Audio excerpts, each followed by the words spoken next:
días. Le damos inicio a los juiciosos madrugadores y también saludar a nivel virtual. Ya contamos con más de 100 personas conectadas para poder dar inicio a este cuarto día de actividades académicas, cerrando con broche de oro con una de las patologías más emergentes, el síndrome cardiorrenometabólico. A las 10:15 de la mañana tendremos lo mejor de las guías europeas 2025 y a las 12 del día, de 12 a 1, tendremos el cierre del evento, donde vamos a entregar el reconocimiento a los mejores trabajos de investigación y casos clínicos, entregar un balance y presentar las noticias de lo que se viene para el 2026. Sin más preámbulos, le entrego a los moderadores para iniciar las actividades académicas. Muchas gracias, doctor Juan Esteban. Vamos a dar inicio al primer bloque de la mañana del día de hoy. Vamos a hablar sobre síndrome cardiorrenometabólico, una entidad nueva y que integra varias especialidades: cardiología, endocrinología y nefrología. Iniciaremos con la visión desde la nefrología con la doctora Johanna Schweineber. La doctora es internista y nefróloga de la Universidad Javeriana. Bienvenida.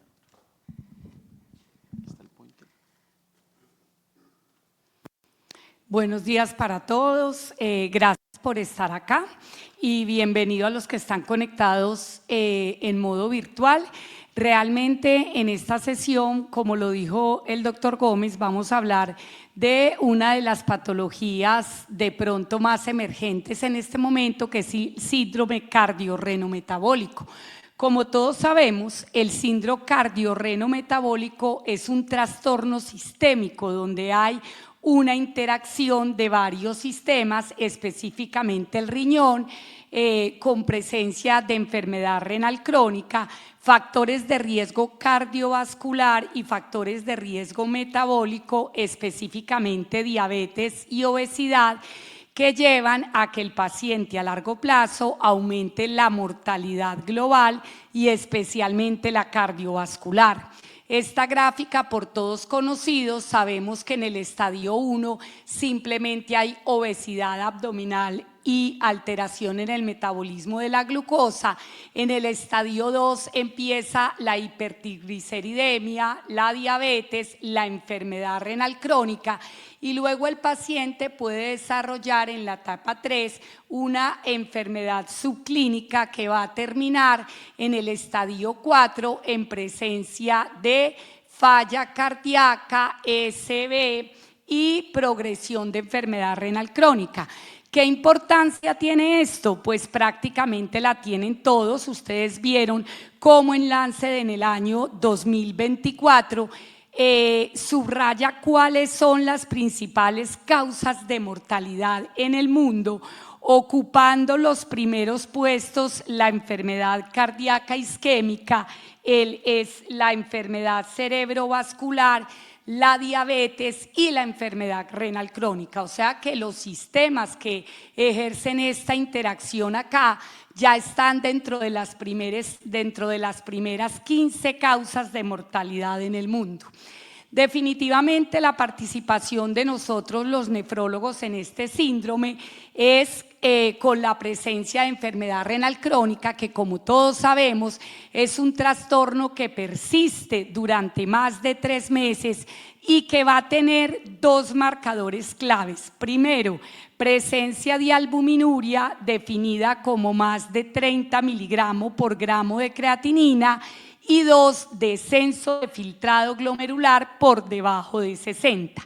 Siempre que nos llega un paciente con enfermedad renal, debemos tratar de clasificarlo tanto desde el punto de vista de albuminuria en A1 menos de 30 miligramos por gramo, 30-300 en A2, mayor de 300 en A3.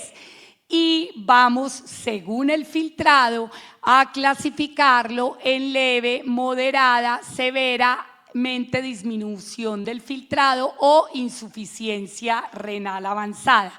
Si ya tenemos claro cuál es la microalbuminuria o proteinuria de mi paciente y en qué grado de filtrado estoy, todos conocemos la gráfica que muestra este semáforo donde los cajones rojos implican un muy alto riesgo cardiovascular a medida que aumenta la proteinuria y desciende el filtrado.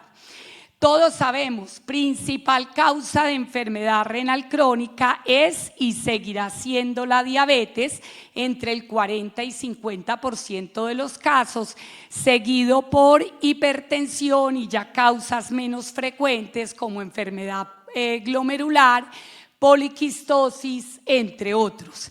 ¿Cuál es la clave en el paciente diabético? Definitivamente la hiperglicemia. La hiperglicemia inmediatamente va a desencadenar la vía del sorbitol, la vía de los productos avanzados de glicosilación, la activación de la proteína quinasa y al final todo se va a resumir en la activación de nuestro gran enemigo a nivel renal, que es el factor de crecimiento transformante beta, que es el que al final lleva a todo el proceso de esclerosis y fibrosis y por lo tanto a la aparición de proteinuria y descenso de filtrado. Quiero que dejemos de ver al nefrólogo como el médico que llega a los hospitales a hacer labor de lavandería.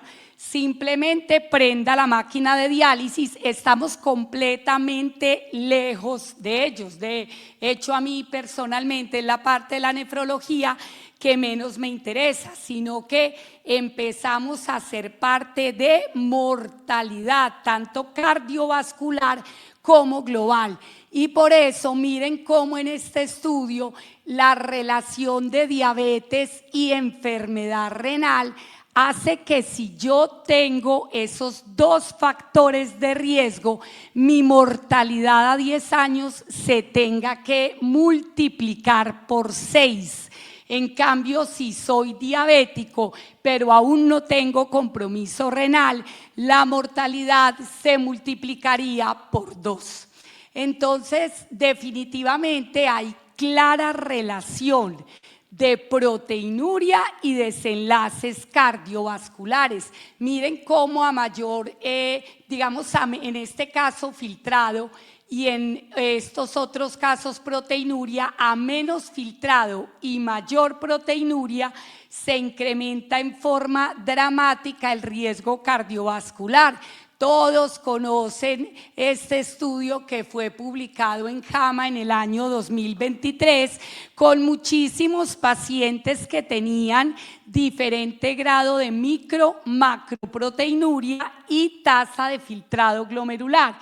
Y ellos que vieron que a medida que aumentan esos dos fenómenos, el paciente va a tener mayor mortalidad global, mayor posibilidad de infarto de miocardio, de eventos cardiocerebrovasculares, falla cardíaca, fibrilación auricular, enfermedad arterial periférica, o sea que este es un factor que tenemos que tratar en forma adecuada si queremos aumentar la sobrevida y sobre todo la calidad de vida de nuestros pacientes diabéticos. A mí obviamente me corresponde la parte renal y desde el punto de vista renal, ¿cuál es mi objetivo en el paciente que tiene diabetes y enfermedad renal crónica? Básicamente tengo dos objetivos. Primero, que el paciente no progrese a enfermedad renal crónica que requiera terapia de reemplazo renal o trasplante y segundo, que disminuya el riesgo cardiovascular y por lo tanto la mortalidad. Entonces, ¿en qué nos tenemos que enfocar? Nos tenemos que enfocar en tres pilares: en la parte hemodinámica, en la parte metabólica y en la parte de inflamación y fibrosis, que es lo que definitivamente nos va a llevar a progresión de enfermedad renal crónica. No me voy a detener en el control de la presión porque esto es sabido por todos. Todos los estudios han mostrado que a mejor control de la presión arterial, menos eventos renales. Por eso la recomendación es lograr presiones arteriales alrededor de 130/80. Si el paciente tiene una proteinuria de más de 1 gramo, no me sirve sino que mi presión esté alrededor de 125/75, como lo mostró el DCCT. Aquí el 140/90 definitivamente no me va a ayudar. A grosso modo, lo primero es controlar la presión. Sabemos desde hace muchísimos años que el medicamento o el grupo de medicamentos que debemos usar son los IECA y ARA2, porque yo lo que voy a buscar es que se disminuya la vasoconstricción, o en pocas palabras, que se produzca vasodilatación de la eferente, de manera que se disminuya la presión en el glomérulo y de esa forma se disminuya la proteinuria. No me voy a detener en los estudios antiguos de control de la presión, porque todos sabemos que existen múltiples estudios prácticamente con todos los IECA y con todos los ARA2, donde el control de la presión dramáticamente baja la proteinuria y mejora la función renal. Estos son algunos de los estudios, como por ejemplo el IRMA con iversartán y el ROADMAT con olmesartán. Pero ¿qué pasa? Que antes quedábamos muy contentos si lográbamos que el paciente tuviera un buen control metabólico, tuviera un buen control de la presión y un buen control de lípidos.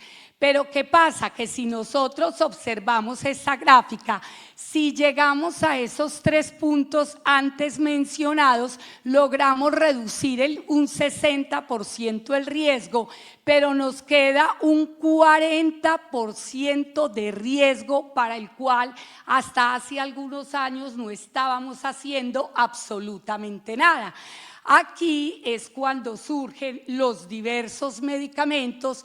Empezaremos, ahora miraremos los estudios de los inhibidores de SGLT2, ¿qué voy a lograr con ellos? Disminución del peso corporal, reducción de la glicemia, reducción de la hiperuricemia, reducción de la presión arterial, disminución de proteinuria y preservación de función renal. Ese es el de los inhibidores de SGLT2. Con los análogos del GLP-1, ¿qué voy a lograr? Voy a lograr mayor excreción de sodio y aumento de la diuresis. Y mi tercer pilar, que ya lo hablamos, es bloquear nuestra enemiga, la aldosterona, que ustedes saben, tiene muchísimas vías que activan toda la cascada inflamatoria y fibrótica y a largo plazo nos va a producir hipertrofia glomerular, proteinuria y esclerosis. Entonces, siempre la meta va a ser reducción de proteinuria.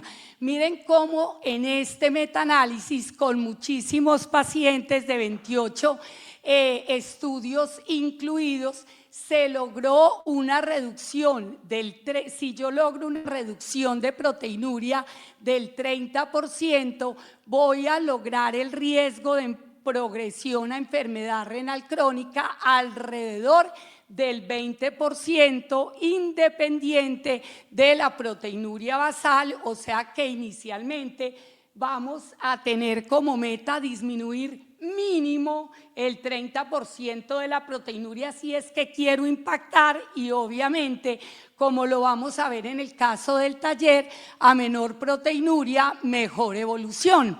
Si esas son las indicaciones, digamos, del SGLT2, siempre empiezan todos los estudios por cardiología. Nosotros, digamos, vamos ahí detrás. Este es un estudio de más de 7.000 pacientes, donde como desenlaces secundarios se consideró la parte renal y se evaluó progresión de micro a macroalbuminuria, duplicación de creatinina, terapia de reemplazo renal y muerte por enfermedad renal. Miren la diferencia en este caso del uso de inhibidor de SGLT2 versus placebo, donde se encuentra una reducción del riesgo relativo alrededor del 40% y un inicio de terapia de reemplazo renal que se reduce en un 55%.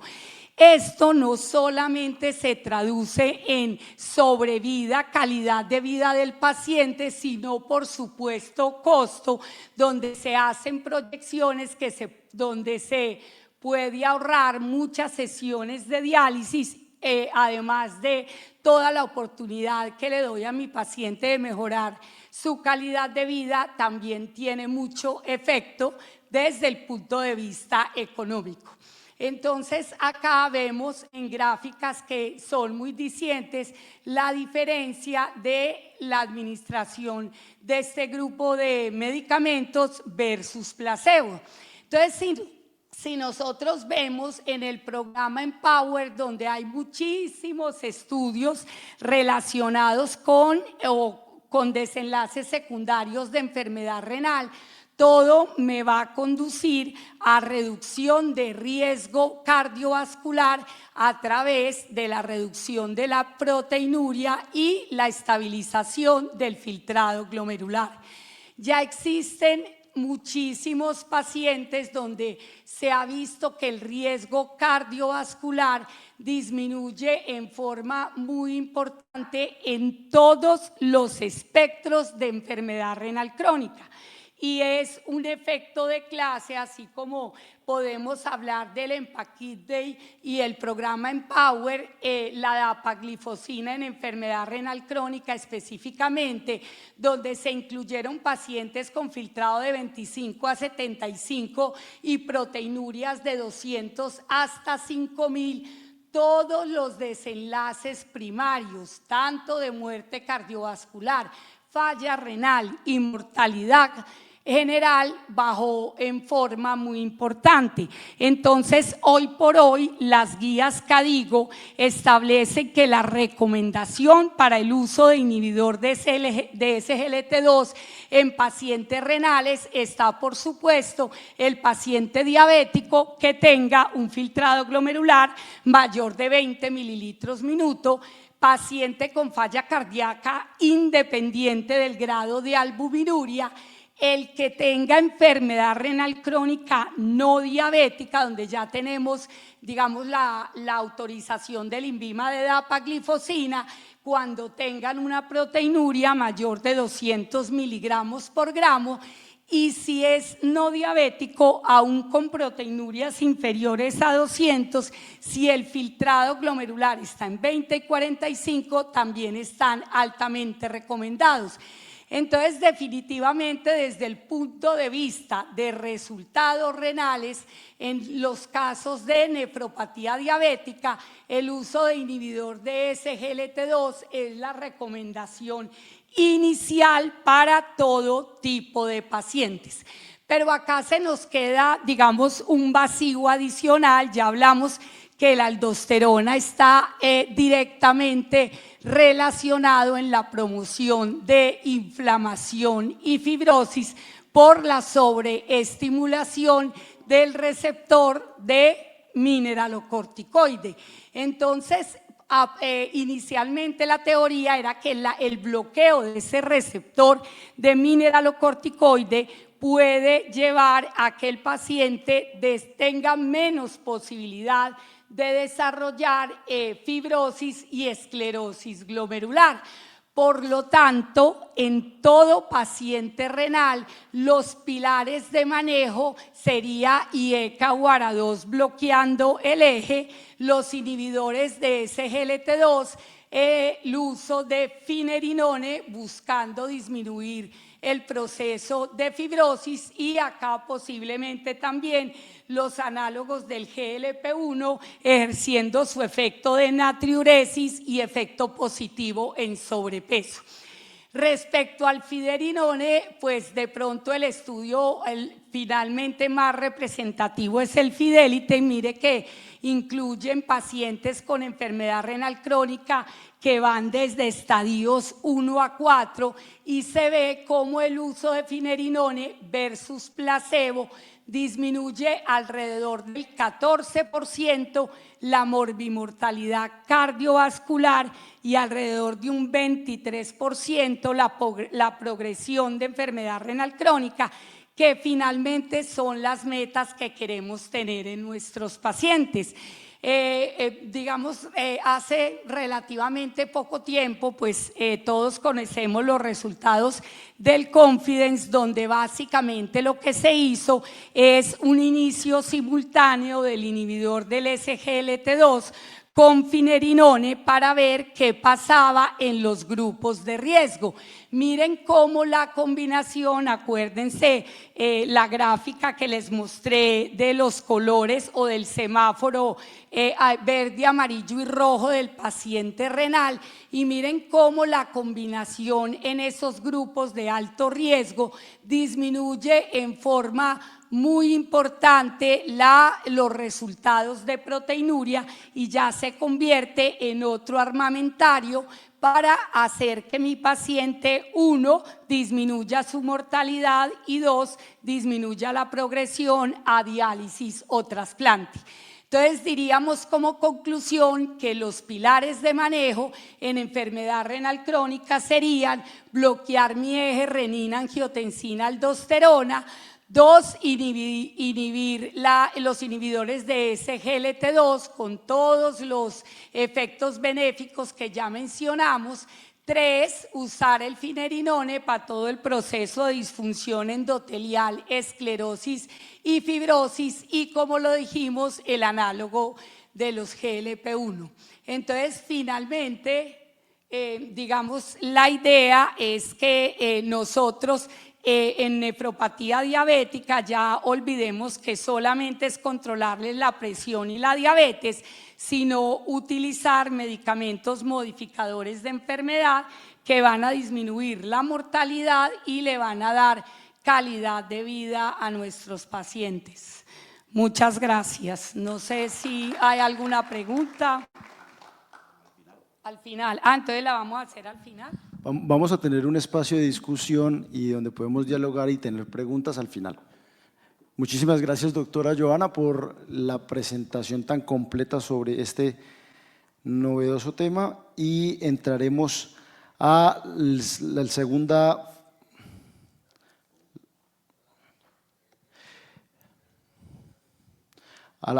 parte de este síndrome cardiorrenometabólico con la visión del endocrinólogo. Lo presentará el doctor Juan Patricio Nogueira, que es endocrinólogo y lipidólogo. Gracias. Buenos días a todos, sobre todo a los que están conectados virtualmente. Yo me tomé el atrevimiento, le pedí a Karen, dentro del enfoque cardio-reno-metabólico, le agregué el cardio-reno-hepato-metabólico, porque es un enfoque muy endocrinológico, así que me tomé ese atrevimiento. Espero que les sea de interés. Entonces, vamos a repasar un poco la fisiología del triglicérido intrahepático para entender un poco lo que llamamos el NAFLD o MAFLD actualmente, la dislipemia en el hígado graso, la relación de los antidiabéticos y el hígado graso y la conclusión, lógicamente. Para eso vamos a repasar dentro del metabolismo de los triglicéridos intrahepáticos. Recordemos que al hepatocito le llega ácidos grasos y glucosa por este ambiente lipo y glucotóxico, y eso se asocia generalmente a mayor producción de lipoproteínas ricas en triglicéridos. Y ahí paso la diapositiva. Entonces, cuando tenemos un paciente con hígado graso, tenemos dos tipos de riesgo, un riesgo cardiovascular y un riesgo hepático. Nosotros nos vamos a focalizar hoy más en el riesgo cardiovascular, pero recordemos que un paciente con hígado graso puede progresar a cirrosis no alcohólica. Y hay tres grandes grupos. Por un lado, la prediabetes y diabetes, la obesidad más 2 factores de riesgo, y recordemos la GOT y GPT por encima de 30 unidades. ¿Sí? Ese valor de corte lo tienen que recordar. Todo esto nos lleva al hígado graso y el hígado graso nos lleva a la enfermedad cardiovascular. ¿Por qué hoy por hoy el NAFLD o MAFLD es considerado un subrogante de riesgo cardiovascular? Por todos estos mecanismos. Por un lado tenemos insulinoresistencia, se altera el clearance de insulina, eso provoca hiperinsulinismo, hay hiperproducción hepática de glucosa, hay liberación de citoquinas proinflamatorias, la famosa dislipemia heterogénica, elevación de triglicéridos, disminución de HDL, mayor concentración de ApoB, esto nos lleva a la aterogénesis, y lógicamente la lipotoxicidad con disfunción diastólica y la disfunción miocárdica. Todo esto nos lleva a la enfermedad cardiovascular. Entonces, dentro del metabolismo de los triglicéridos intrahepáticos, como mencionaba previamente, le llegan ácidos grasos y glucosa, acá tenemos la insulina con sus segundos mensajeros, acá tenemos el núcleo, acá el retículo endoplásmico y acá el complejo de Golgi. Recordemos que en el citosol hay una gota, conocida como gota lipídica, acá participa en la formación de esta gota lipídica, son triglicéridos, la lipogénesis de novo. Acá tenemos la apoproteína que es conocida como ApoB100, que está en el hígado, se asocia al triglicérido gracias a esta proteína de ensamblaje conocida como MTP y se forma lo que se llama el pre-VLDL. Si este pre-VLDL se sigue cargando de triglicéridos, se forma el VLDL de tipo 1. En cambio, si se enriquece en colesterol, se forma el VLDL de tipo 2. Ahora, acá en la parte superior, en la parte inferior del gráfico, tenemos dos sistemas que degradan la ApoB100. Uno que se llama la autofagia, que depende principalmente de lisosomas, y otro en la parte inferior, el sistema ubiquitina-proteosoma, que degrada las ApoB100 defectuosas. Es importante recordar que la ApoB100 es una glucoproteína de alto peso molecular y que en su transcurso por el retículo endoplásmico liso necesita un ambiente saludable. Si no solamente nosotros, los seres humanos, necesitamos un ambiente saludable, sino también las apoproteínas. Y ese ambiente saludable le permite a la glucoproteína ApoB100 formar como bolsillos, ¿sí?, donde se inserta el triglicérido. Cuando hay un ambiente lipoglucotóxico, ese bolsillo no se forma y se forma una ApoB100 defectuosa que debe degradarse, ya sea por el sistema proteosomal o por el sistema de autofagia. ¿Qué hace la insulina? La insulina, por un lado, en el núcleo frena la síntesis de la MTP es la encargada de formar el pre-VLDL, y por otro lado, la insulina estimula la autofagia y estimula el sistema proteosomal. Todo esto en el sujeto sano. Retengan este concepto para entender luego el mecanismo fisiopatológico de la formación del hígado graso. Voy a mencionar bastantes trabajos del grupo de Kenneth Cusi de la Universidad de Florida. Este es un trabajo publicado en Hepatology 2017 de Fernando Brill. Ellos analizaron pacientes con NAFLD a la derecha, sin NAFLD a la izquierda por resonancia magnética. Se considera que 5% de grasa define en color gris la presencia de hígado graso y en blanco menos de 5%. Ellos lo que hacen es un clamp euglucémico hiperinsulinémico, le inyectan insulina y glucosa y miden este parámetro que se llama supresión de la producción hepática de glucosa. Cuando uno le inyecta insulina, en blanco, cuando no tengo grasa hepática, se suprime, ¿sí?, la producción hepática de glucosa. Ahora, a partir de 5% en color gris, este efecto se pierde, ¿sí?, por la presencia de hígado graso. Lo cual es lógico porque la presencia de grasa hepática altera los segundos mensajeros de la insulina. ¿Qué pasa en otro órgano que sería el músculo, ¿sí?, en la cual se mide la captación de glucosa muscular a través de este parámetro? Fíjense que en blanco, sin hígado graso, cuando uno inyecta insulina, aumenta la captación de glucosa muscular. Y este efecto se pierde cuando tenemos el color gris, cuando tenemos grasa hepática. Lo interesante de este trabajo es estamos hablando del impacto que tiene solo 5% de grasa en otro órgano, en músculo. Es lógico pensar que solo 5% de grasa altera los segundos mensajeros de la insulina en relación a la glucosa en el propio órgano, en hígado. Pero lo llamativo de este trabajo es que con solo 5% de grasa afecta la captación de glucosa muscular y el músculo es el órgano principal de acción de la insulina, representa el 75% de acción de la insulina. Entonces con solo, repito, 5% de grasa se afecta la insulinoresistencia muscular. Respecto a la lipólisis, que depende de la lipasa hormonosensible, esto se conserva independientemente si no tengo grasa o tengo grasa hepática. Esto se traduce a mayor producción de triglicéridos en la parte superior y menor concentración de HDL colesterol. Y este gráfico me parece que es fundamental para entender un poco la fisiopatología no solo del NAFLD, sino también del diabético tipo 2.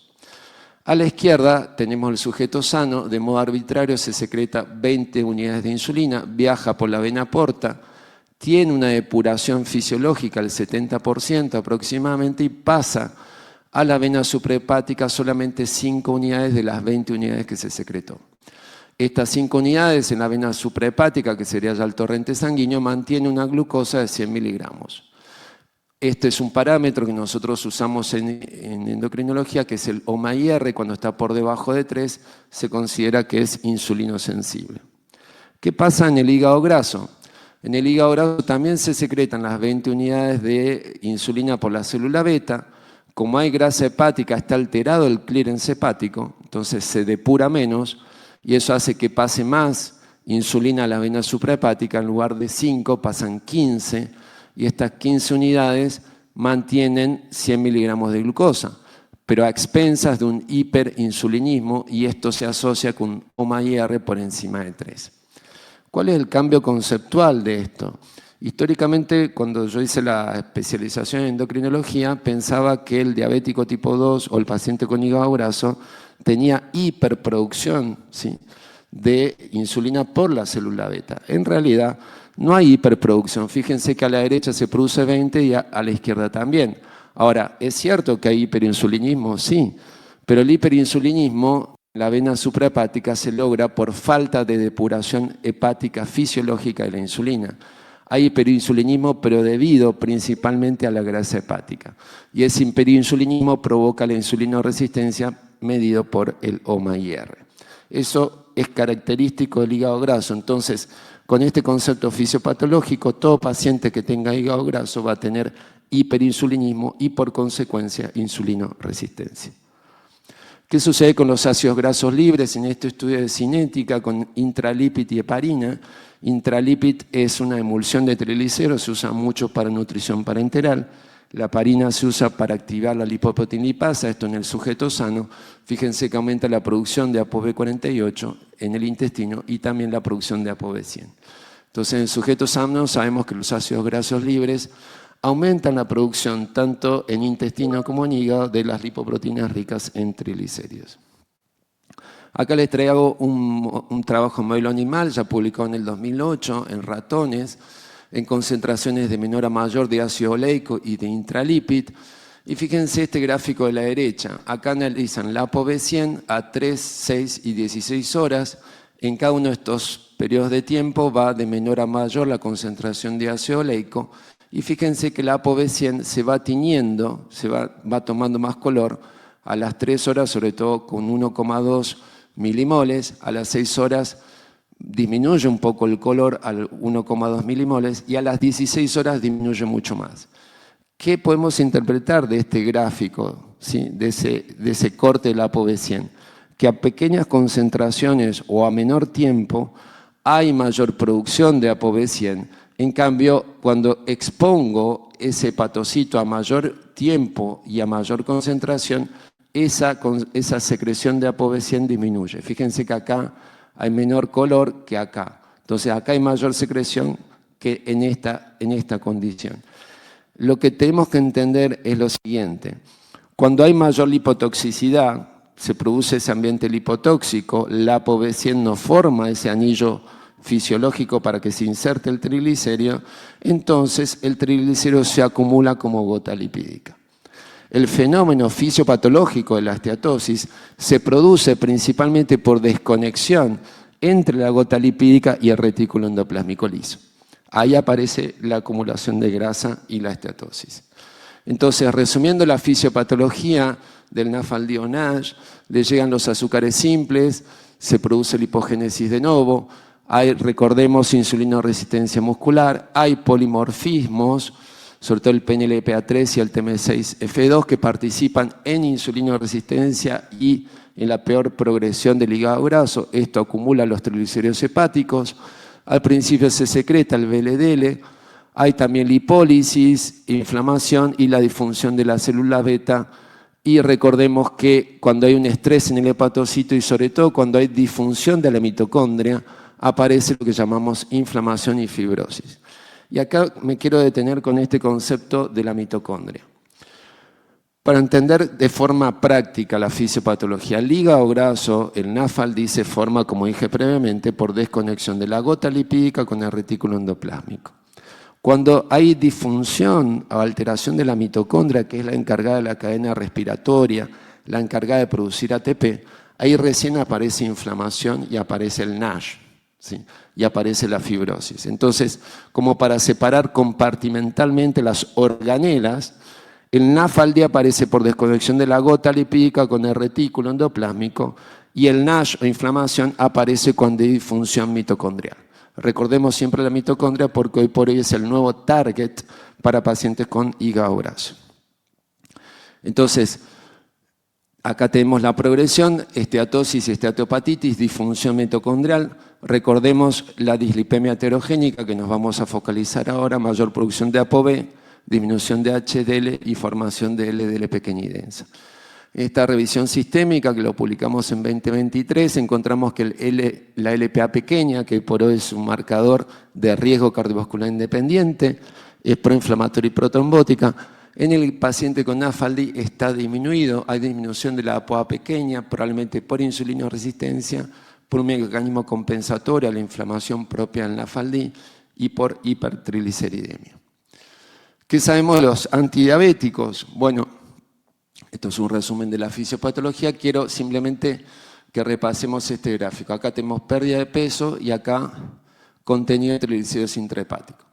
Vemos que, por ejemplo, el GLP-1 en amarillo, lógicamente pierde más peso y pierde más contenido de grasa hepática. En naranja, ¿sí?, la cirugía bariátrica pierde, lógicamente, casi 30% de peso y pierde mayor contenido de triglicéridos intrahepáticos. Hay como una relación lineal. Uno cuando hace cirugía bariátrica, los cirujanos bariátricos nos exigen a los endocrinólogos que el paciente baje 10% de peso. Eso no es porque les interese el hígado graso, pero es el valor de corte que uno toma para decir hay resolución de hígado graso del 10% del peso corporal. Porque de esa forma, en el acto quirúrgico, el cirujano bariátrico sin hígado graso sangra menos el hígado. Sí, pero ese es el valor de corte que debemos retener por el hígado graso. Recordemos la pioglitazona. ¿Por qué la pioglitazona? Volvemos a este gráfico inicial. Porque altera el clearance de insulina, mejora la insulinoresistencia, disminuye la producción hepática de glucosa, disminuye las citoquinas proinflamatorias, mejora la dislipemia heterogénica y disminuye la lipotoxicidad cardíaca. Entonces, por todos estos caminos, la pioglitazona debería indicarse en el paciente con hígado graso. Este viejo metaanálisis a la izquierda en prevención secundaria, comparando Pio con Rossi, lógicamente vemos el diamante, baja eventos en comparación con prevención primaria. Y esto también comparando triglicéridos con pioglitazona versus Rossi, baja triglicéridos en 40 miligramos y aumenta el HDL casi 5 miligramos. En este estudio cinético del grupo de Henry Gisbert, publicado ya hace muchos años, en el 2005, en blanco es la rama, o sea, post-pioglitazona, en negro la etapa basal. Fíjense el triglicérido cómo disminuye y cómo aumenta el HDL con pioglitazona. Y esto es un parámetro cinético que es la tasa de clearance o catabolismo del VLDL. Fíjense que en blanco con pioglitazona aumenta el clearance del triglicérido del VLDL. Y esto se debe en parte a que con pioglitazona en color blanco disminuye la concentración de la ApoC3. La ApoC3 es un inhibidor de la lipoproteinlipasa. Entonces, si yo inhibo la ApoC3, aumento la actividad lipoproteinlipasa y esto explicaría el mayor clearance de los triglicéridos provenientes del VLDL con pioglitazona. Entonces, el mecanismo por el cual la pioglitazona mejora la dislipemia heterogénica es porque aumenta el clearance del VLDL. Dicho esto, vamos a pasar al otro gráfico. Perdón, ahí está. El semaglutide, que por ahí está más de moda, esto es un trabajo de Kenneth Cusi, con dosis crecientes con semaglutide. Fíjense cómo hay resolución del NASH. ¿Y qué sabemos de los lípidos? El GLP-1 en este trabajo con liraglutide, el grupo de Bruno Vergés, de Dijon, fíjense, analiza la ApoB100 en todas estas fracciones, LDL, IDL, VLDL tipo 1 y 2, y baja las concentraciones de ApoB100 con liraglutide. Y acá en el gráfico inferior mide lo que se llama la tasa de clearance o catabolismo, y la disminución de la ApoB100 se debe a mayor eliminación o clearance de estas lipoproteínas. Y esto se explica en parte, acá en color negro es liraglutide, porque el liraglutide baja el PSSK9. El PSSK9 es como el Pac-Man del receptor del LDL. Entonces, al bajar el PSSK9, disminuye la degradación del receptor y hay más receptor del LDL que recicla la membrana plasmática. Y eso explicaría, digamos, la mayor expresión del ARN mensajero del receptor del LDL, y eso explicaría el mejor catabolismo con liraglutide. ¿Qué pasa con los inhibidores de SGLT2? En este trabajo también de Cusi, fíjense, analizan con canaglifosina, en este caso la mayor captación de glucosa, la mayor secreción de insulina y la menor tasa de producción hepática de glucosa, y con canaglifosina disminuye el contenido de grasa hepática. En este metaanálisis, tomando todos los inhibidores de SGLT2, fíjense cómo baja el nivel de triglicéridos, que es una característica propia del paciente con hígado graso. En esta revisión que publicamos el año pasado con Kenneth Cusi, vemos la progresión de nafaldina, cirrosis, sobre todo en los pacientes con diabetes de tipo 2, pero podemos revertir con pérdida de peso, con GLP-1 y con pioglitazona cada una de estas etapas. En esta revisión publicada por Idoia Genua, que hizo el postdoc con Kenneth Cusi, fíjense, acá tenemos esteatosis, acá tenemos NASH y acá tenemos fibrosis. Las tres drogas, los tres antidiabéticos bajan esteatosis, pioglitazona, análogo de GLP-1 inhibidor de SGLT2, solamente pioglitazona y GLP-1 baja NASH y solamente pioglitazona y GLP-1 baja fibrosis. Esto se resume en este trabajo, en esta tabla. Esteatosis, esteatopatitis y fibrosis, tanto pioglitazona y análogo GLP-1 mejoran los tres parámetros. En cambio, a la actualidad solamente los inhibidores de SGLT2 bajan solo esteatosis, no se conoce su efecto sobre esteatopatitis o sobre fibrosis. ¿Sí? Entonces es un dato importante para tener en cuenta un paciente con hígado graso, porque tenemos los dos tipos de riesgo, el cardiovascular y el hepatocelular. Nuevos fármacos como el pegozafermin, que es un análogo del growth factor 21. El growth factor 21 lo vamos a escuchar probablemente en pocos años, porque actúa sobre el apetito, disminuye los triglicéridos y disminuye la glucosa. Y en este trabajo el pegozafermin a dosis creciente baja el nivel de triglicéridos, mejora el nivel de HDL, baja el nivel de ApoC3 en dosis creciente y, sobre todo, volviendo al hígado graso, baja el porcentaje de grasa hepática. Nuevos moduladores del NASH, agonista del receptor beta, la hormona tiroidea, el resmetirón. Para eso tenemos que recordar un poco el efecto fisiológico de la hormona tiroidea. En la parte superior, la T4 en el hígado sano, por la deshidrogenasa de tipo 1, convertimos T4 en T3 y disminuimos la conversión en esta hormona que se conoce como T3 reversa. La T3 reversa es una hormona inactiva. Eso en el tejido sano. ¿Qué pasa en el hígado graso? Hay mayor actividad de la deshidrogenasa de tipo 3, que convierte la T4 a T3 reversa, que es una hormona inactiva. Entonces, el paciente con hígado graso hay menor concentración intrahepática de la T3. ¿Y por qué es importante la T3 en el hepatocito? Porque es la principal hormona que produce biogénesis mitocondrial. Entonces, ahí volvemos al concepto fisiopatológico que explicaba previamente. Cuando tenemos NASH o fibrosis, se altera la mitocondria, ¿sí? Entonces, el resmetirón, que está aprobado ahora en Estados Unidos, agonista beta de la hormona tiroidea, produce, fíjense, tengamos a la izquierda en este gráfico, produce biogénesis de mitocondria.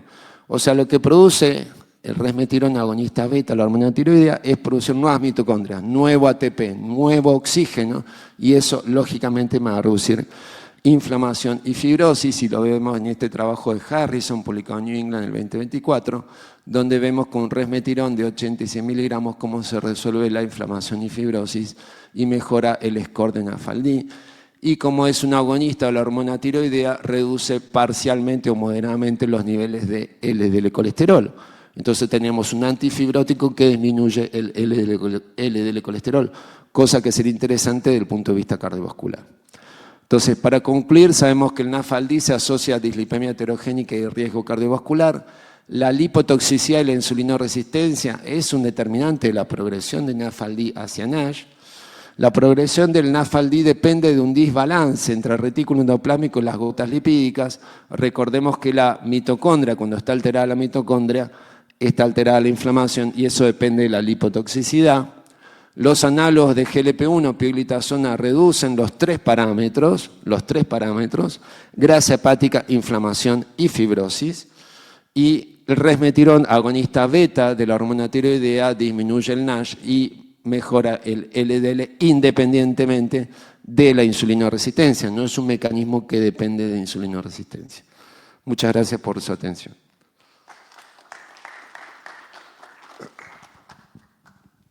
Muchísimas gracias, doctor, por esta gran presentación sobre el hígado graso y todos los mecanismos fisiopatológicos relacionados con el síndrome cardiorrenometabólico. Daremos paso a la visión del cardiólogo en la tercera parte.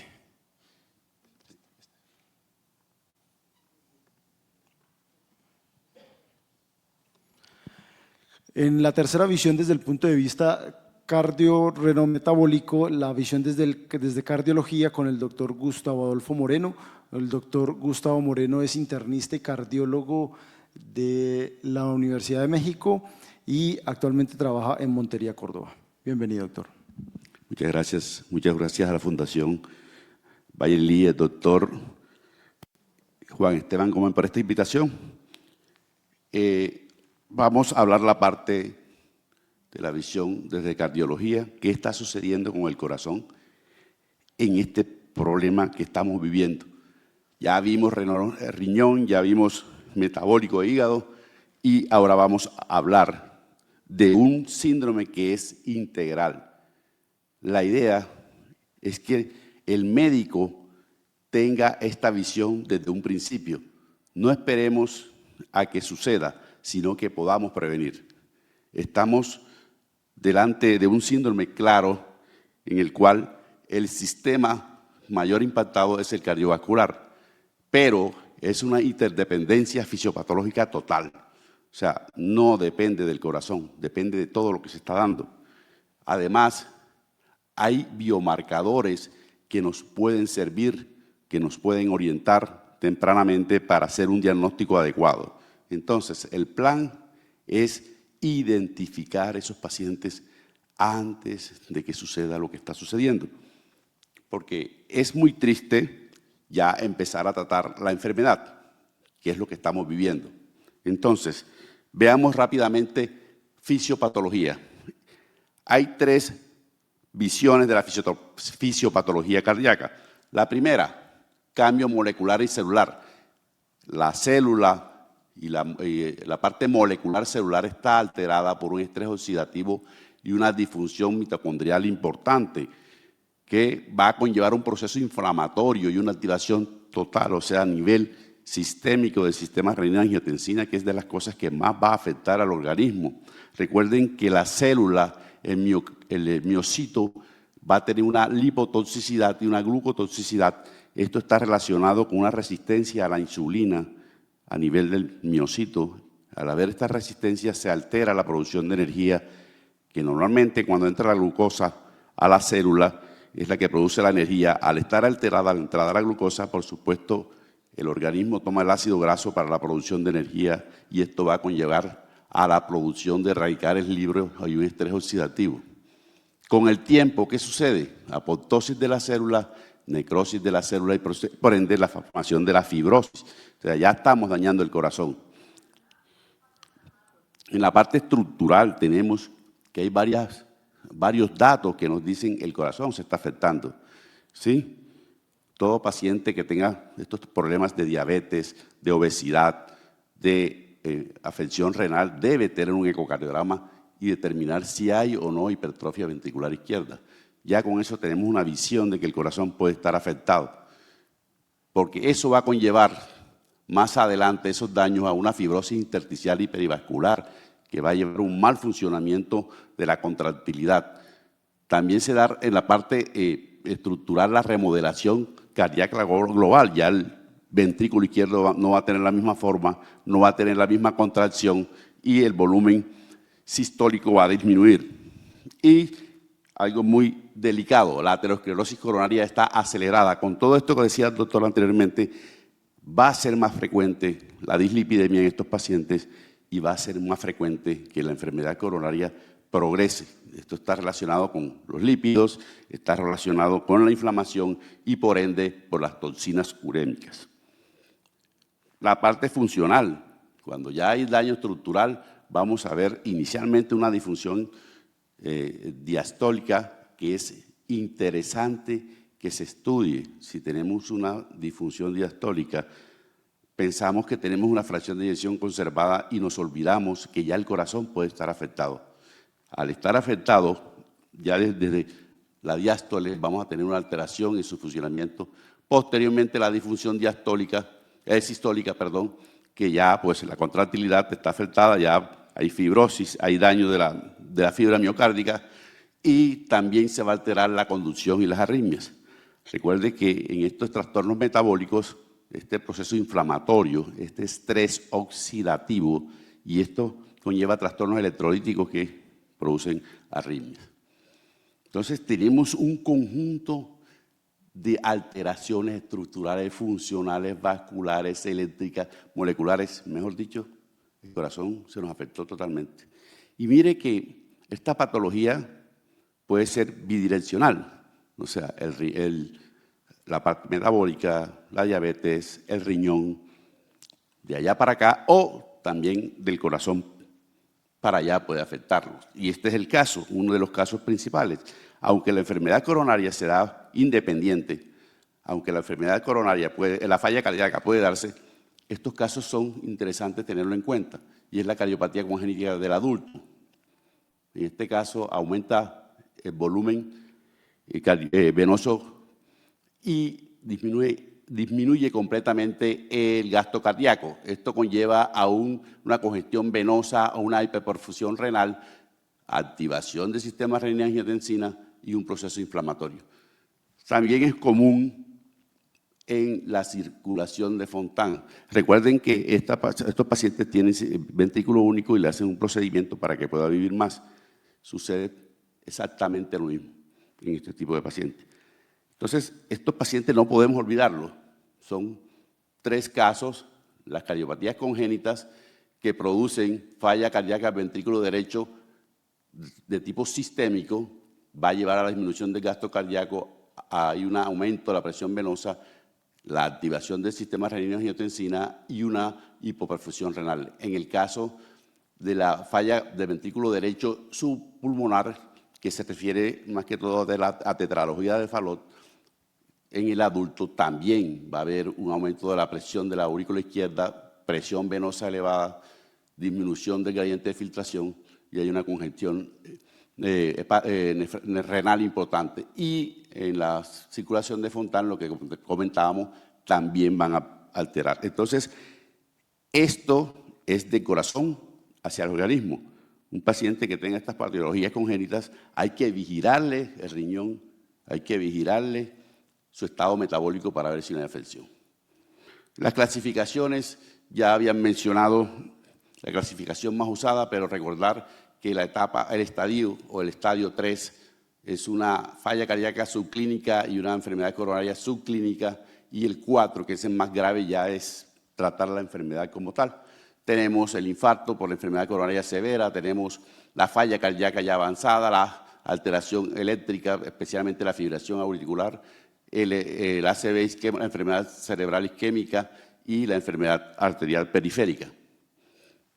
Esta clasificación también recientemente modificada de tipo A, en donde la A es la alteración metabólica, que ya lo vimos, la B, la alteración renal, y la C es cuando el corazón predomina por falla cardíaca crónica o aguda, y esto va a afectar el riñón y la parte metabólica. También hay una clasificación de riesgo clínico, yo lo hice al revés, de hacia arriba hacia abajo, porque el paciente sano es el más importante.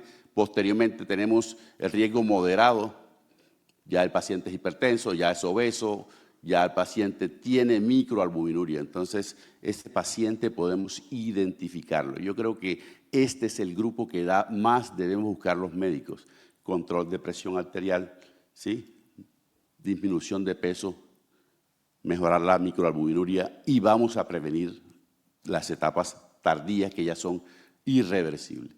Porque ya en el riesgo alto ya hay diabetes, ya hay enfermedad renal estadio 3 o enfermedad coronaria. Y la de muy alto riesgo, que es una falla cardíaca ya irreversible, con enfermedad renal también ya estadio 4 o 5 y con múltiples eventos cardiovasculares. Entonces, creo que esta es la parte que más tenemos que identificar los médicos generales en general, de que tenemos que aprender cómo hacerlo e impactarlo, no quedarnos quietos, porque desafortunadamente lo determinamos y tratamos de remitir al paciente. Son partes que pueden aprenderse fácilmente de impactar y de cambiar. Interesante la parte de biomarcadores. Consideré necesario saber cuáles son los biomarcadores que nos sirven en la práctica médica para decir vamos a hacer un diagnóstico previo o durante el tratamiento o como pronóstico. Estos biomarcadores son muchos conocidos por nosotros. En la parte biomarcadores de daño y estrés miocárdicos, la troponina, pues de alta sensibilidad, la más conocida, tanto la T como la I, todos la conocemos y las manejamos, ¿sí? La péptido arterial natriurético y el ProBNP son también ya afortunadamente en la práctica médica en Colombia se han incluido de gran ayuda, sobre todo para falla cardíaca con fracción de eyección preservada. Tenemos nuevos o biomarcadores no tan nuevos, pero que ya están siendo utilizados como la galectina 3, que es una leptina. La leptina interviene en el progreso de fibrosis y remodelación miocárdica importante, se puede determinar en sangre y ya hay reactivos en otros países que lo están utilizando y que es un biomarcador importante. El ST2 soluble, importante también, porque es liberado por interleucina 1, actúa sobre la interleucina 33. La interleucina 33 es la que más protege al corazón de estrés mecánico, inflamación, y es un marcador también ya utilizado en falla cardíaca. Se sabe que su acción sobre la interleucina 33 hace mucho mayor la remodelación y la fibrosis miocárdica.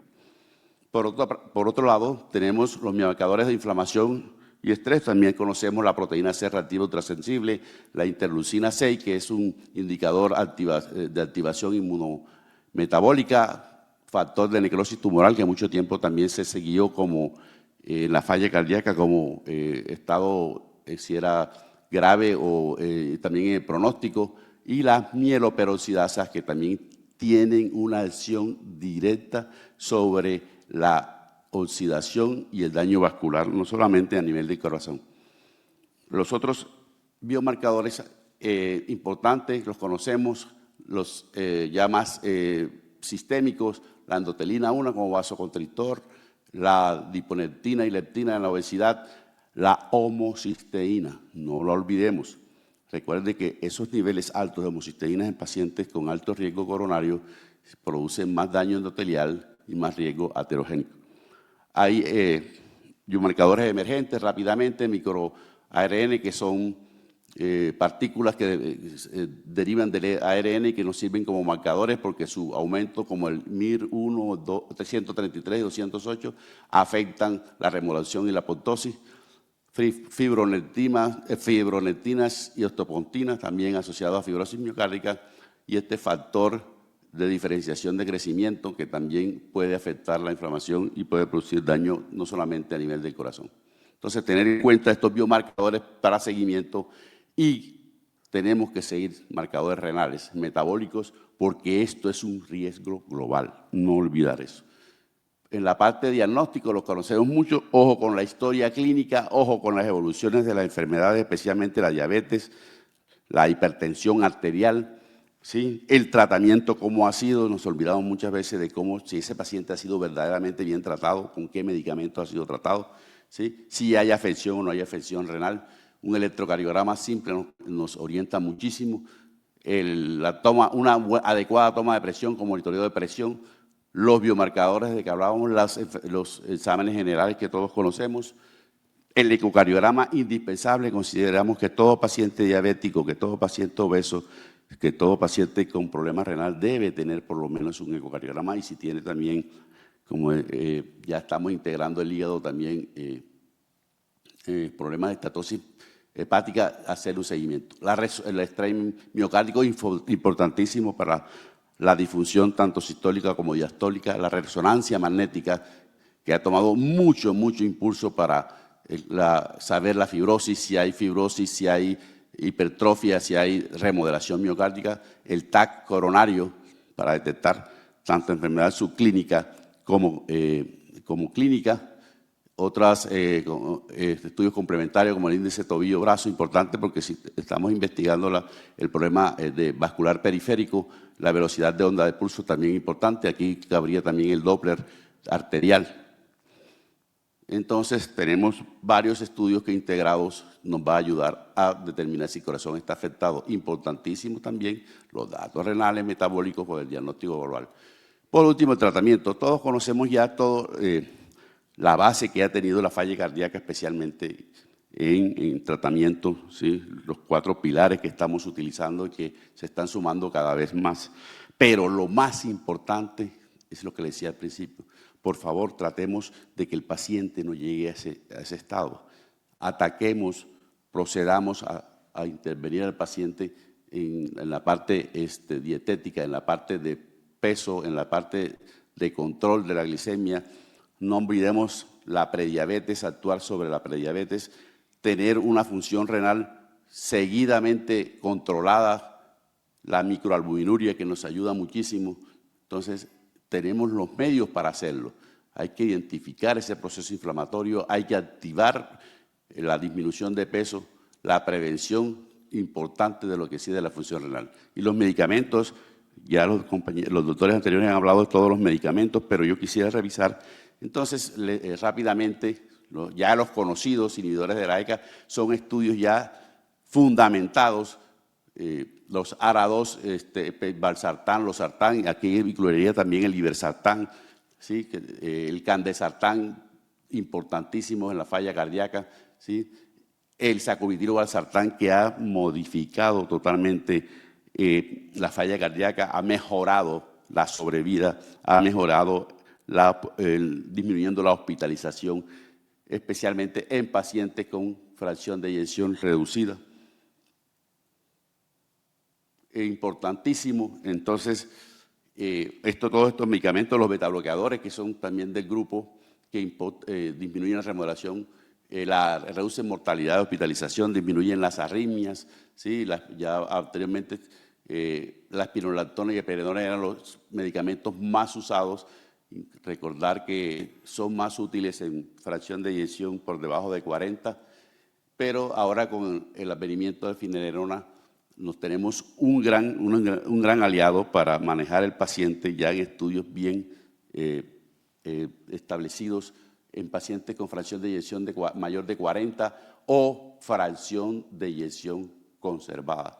Entonces, anteriormente no teníamos medicamentos para el manejo de la fracción de falla cardíaca con fracción de eyección conservada. Ya hoy tenemos medicamentos que nos van a ayudar. Y no solamente nos ayudan en el hecho de la compensación, sino que disminuyen fibrosis cardíaca y disminuyen daño renal. Los otros medicamentos, pues, también ya comentados ampliamente, los inhibidores de la SGLT2, EMPA y dapaglifosina. La empaglifosina, el primer medicamento que se diagnosticó como efectivo para la falla cardíaca con fracción de eyección preservada. Sabemos que la dapaglifosina disminuye hospitalización por falla cardíaca, disminuye mortalidad, ¿sí? Y el MACE, bajó el MACE en todos los tipos de riesgo, incluso mortalidad de otro tipo que son necesarios utilizarlo en todo paciente con ya problemas cardíacos establecidos. Los otros son los agonistas GLP-1, ya se demostró que la liraglutida y semaglutide son importantes para reducir los eventos cardiovasculares, prevención y manejo de la enfermedad cardiovascular, no solamente con la pérdida de peso, sino que ya también hay estudios que están demostrando que estos medicamentos pueden ser utilizados en pacientes sin peso aumentado, y se espera también el advenimiento de medicamentos de ser usados sin ser en pacientes diabéticos. Entonces también están el manejo de los lípidos, pues no solamente estos pacientes ya cuando están comprometidos, lo sabemos que no necesitan solamente la estatina, hay que utilizar la ezetimiba y los bloqueadores de los PCSK9 que ya están dando amplio efecto para bajar el LDL a las metas que queremos, porque son metas bien establecidas y que si no se cumplen va a aumentar el riesgo cardiovascular. Por supuesto, si el paciente tiene enfermedad coronaria en el momento del procedimiento, hay que darle antiplaquetarios y dual el control de lo que decíamos anteriormente. Esta intervención no farmacológica que siempre se debe hacer en todo tipo de paciente, aunque no haya llegado el daño cardíaco. Importante entonces el tipo de dieta, el bajo de sodio, los azúcares, el ejercicio que va de 150 a 300 minutos semanales si es regular, pero si es intenso, 75 minutos. La baja de peso lo amplió a 5 a 20%. La presión arterial.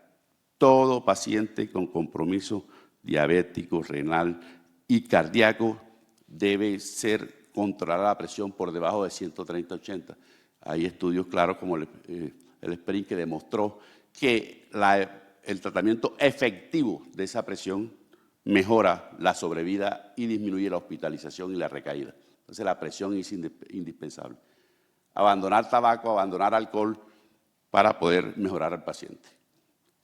Entonces un control cardio-reno-metabólico global, ¿sí? Hacer seguimiento con biomarcadores, importantísimo, siempre hacer un ecocardiograma en estos tipos de pacientes y de ser posible hacerle seguimiento cada 12 meses por lo menos, ¿sí? Controles de exámenes y una coordinación franca entre cardiología, nefrología, endocrinología y ahora ya hasta el hepatólogo ha entrado a seguir estos pacientes. Como conclusión, importantísimo considerarlo un continuo evolutivo, este síndrome entre el corazón, riñón, yo incluiría hígado, incluiría incluso cerebro y el metabolismo, ¿sí? Hacer una buena clasificación, ¿sí? Para identificar los estadios, el órgano predominantemente afectado, por supuesto. Si el órgano afectado o dependiente del órgano afectado, saber qué vamos a actuar sobre los otros órganos para protegerlos, ¿sí? Y esto debe ser siempre a nivel global para guiar al manejo clínico. Siempre debemos tener la idea clara de que todos estos órganos se pueden afectar, no solamente el corazón, y que debemos tratarlos con tiempo, debemos cuidarlos con tiempo y ya contamos con arsenal, con medicamentos que pueden prevenir. Básicamente eso es lo que quería. Muchas gracias.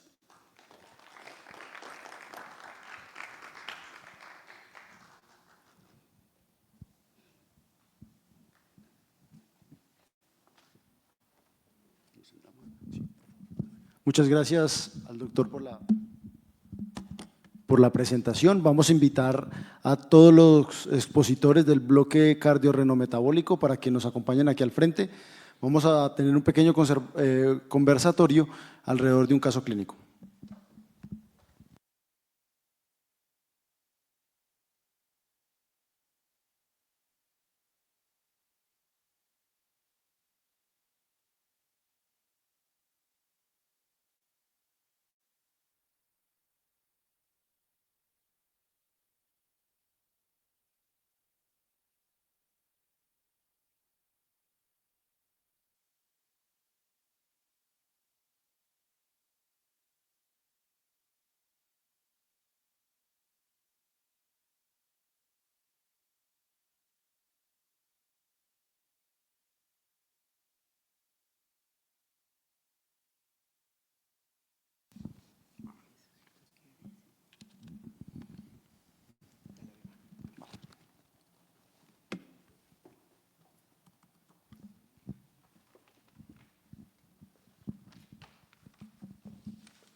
Sí, vamos a presentar un caso clínico. Vamos a pedirle al público que si por favor nos ayuda escaneando este código que va a aparecer en pantalla para que puedan participar dentro de las preguntas del caso clínico.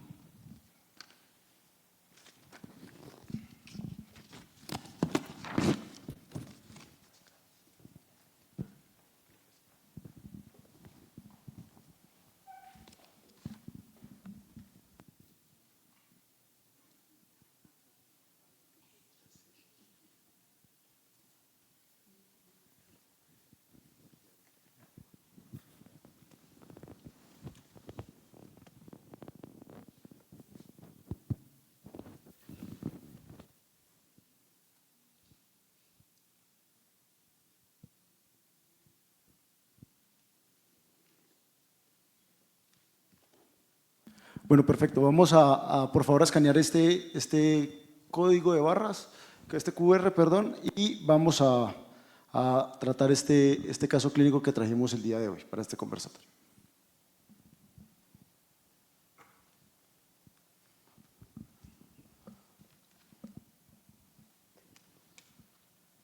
Bueno.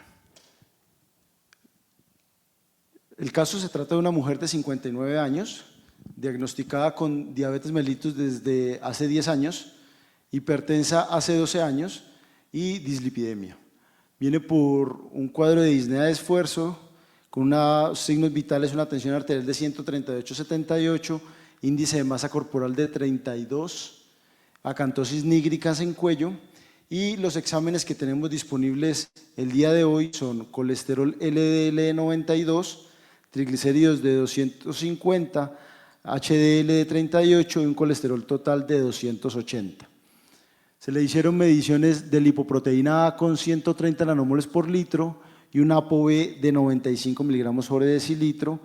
El ecocardiograma solo muestra una fracción de eyección del 55% y entre otros estudios está una hemoglobina glicosilada de 7.5, una tasa de filtración glomerular que le da 39 mililitros minuto, una albuminuria de 515 y unas transaminasas de 46 de ALT y 42 de AST. El tratamiento que recibe actualmente es metformina 2 gramos al día, sitagliptina 100 miligramos al día, atorvastatina 40 miligramos al día, losartán 50 miligramos 2 veces al día, hidroclorotiazida media tableta al día y una aspirina. Entonces vamos a hacer las primeras preguntas. ¿Nos ayudan con esta primera pregunta? ¿Cuál creen ustedes que sería la meta de hemoglobina glicosilada de esta paciente? Doctora Karen. Bueno, pero esperemos que contesten, ¿no? Sí, no, que si hay alguna observación en relación al caso que presentamos. Sí, no, esperemos a ver, Juli, qué dicen allí.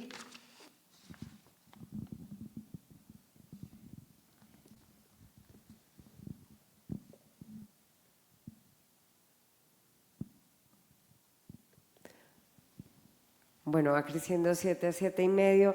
En este punto, y yo creo que Juan Patricio también está de acuerdo, nosotros históricamente aprendimos el 7 de hemoglobina glicada por el UKPDS, que fue el primer gran estudio que nos enseñó que reducir una hemoglobina glicosilada a ese nivel producía impacto significativo benéfico en complicaciones microvasculares, y con el seguimiento a largo plazo aprendimos que esto se traduce también en reducción de desenlaces macrovasculares y muerte relacionada a diabetes. Nos quedamos ahí muchos años, Juan, y el punto clave cuando uno intenta controlar la glucosa de manera intensiva es el precio que tiene que pagar en hipoglucemia, ¿cierto? Y yo creo que esa fue la talanquera grande durante décadas, y seguimos apostándole al 7 porque no teníamos casi que como apretar más la meta, bajar más la glucosa sin que el paciente hiciera hipoglucemia. Y en ese contexto, muchos pacientes como ella, polimórbidos, polimedicados, con diabetes avanzada, uno estaba bien si lo dejaba en 7. Pero yo creo que eso hoy ha cambiado dramáticamente, y hoy tenemos clases terapéuticas que son muy buenas bajando la glucosa sin hipoglucemia. ¿sí? Con un efecto neutro sobre ese riesgo. Entonces, ese 7 yo creo que ya hay que sacarlo para grupos poblacionales, para seguir la cohorte de riesgo cardiovascular de una EPS, y esto seguro es la métrica para evaluar el 7, pero definitivamente caso a caso hay muchos pacientes, como ella inclusive, que debe tener 6,5 de hemoglobina glicosilada. Hoy incluso adultos mayores, o sea, si uno puede bajar la glucosa sin hipoglucemia, siempre debe intentar hacerlo. No existe absolutamente ninguna duda del impacto benéfico de ese control glucémico, así que si yo no aumento el riesgo de hipoglucemia, tiene que ser 6,5, estoy de acuerdo con esas 24 personas. Perfecto. Doctor Juan Patricio. Un comentario, concuerdo con Karen, y estamos en una mesa de cardiometabolismo. Entonces, por el UKPS recordamos que para bajar mortalidad cardiovascular, tengo que bajar la hemoglobina glucosilada por debajo de 7, pero por 10 años. Por 10 años. O sea, digamos, del punto de vista cardiovascular es más importante bajar la tensión arterial y los lípidos, y en tercer o cuarto nivel viene la glucosa. Y como decía Karen, cuando surgieron los estudios, el ADVANCE, el BAT, el ACOR, sobre todo el ACOR que se redujo por mortalidad cardiovascular, porque la hipoglucemia, o sea, hay curva J, como la hipotensión, en ese momento no teníamos los nuevos antidiabéticos. De hecho, cambió la terminología, antes decía hipoglucemiante, ahora se usa antidiabético porque los nuevos antidiabéticos no producen hipoglucemia. Entonces, a partir de ahí, creo que en una paciente joven, menos de 6,5 sería bastante adecuado con los nuevos antidiabéticos, que sabemos que no van a producir hipoglucemia, no van a tener esa curva J, o es muy, muy poco probable, ¿sí? Entonces, tal vez un paciente más añoso, por debajo de 7 o entre 6,5 y 7 estaría más tranquilo, pero en esta mujer joven me parece que por debajo de 6,5 con los nuevos antidiabéticos sería una zona de confort, digamos. Un comentario, y Doctor Uso. en la integración de este paciente se nota que en los 10 años y en los 12 años de manejo de diabetes e hipertensión no ha sido adecuado, porque ya impactó el riñón. Y téngalo por seguro que aunque la función sistólica la reportan como normal, conservada, perdón, también hay impacto cardíaco. Entonces, a este paciente nos referimos que hay que impactarlo desde el principio, no hay que esperar esos 10 años para que ya haya daño y vamos a manejar el daño. Correcto. Muy bien. Sigamos con otra pregunta al público.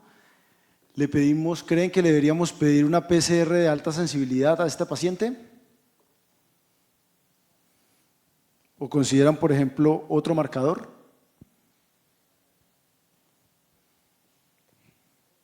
Esa pregunta es interesante.